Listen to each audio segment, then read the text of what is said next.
እርሳው እርሽ በምትጣሉ ጊዜ አንዳቸው ለሌላቸው የዋለውን ጸጋ አይናገር አያውሳ። ለአላህ ብለህ ከሆነ የሰራ አትናገረው። አላህ በቁርአን ላይ ሲናገር ምን ይላል መሰላችሁ? ቀውሉን ማዕሩፍ ወመግፊረቱን ኸይሩን ሚን ሰደቀትን የትበዑሃ አዛን።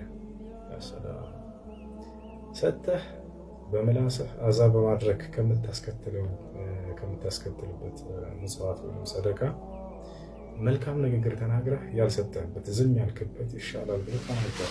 አያችሁ አይደለ? ቀውሉን ማዕሩፍ መልካም ንግግር ኸይሩን በላጭ ነው። ሚን ሰደቀትን የትበዑሃ አዛ አዛ ማድረግ ወይም መውጋት ሰዎችን የሚከተልበት ከሆነ ሰደቃ አንዳንድ ሰው ይሰጥህና እኔ እኮ እንዲህ አድርጌልህ ረሳው አይደል በእኔ እኮ ነው እዚህ የደረስከው ይልሃል። እንዲህ ከምታደርግ ባትሰጡ ይሻላችኋል ብሏል አላህ ሱብሓነሁ ወተዓላ። እንደው መልካም ተናግረህ ያለፍከው ይሻላል። ስለዚህ ለሰዎች ያደረግከውን ነገር እንዲያደርግላቸው ከአላህ ዘንድ እንዳህለም ያበላሸዋል። ያ አዩሃ አለዚነ አመኑ ላ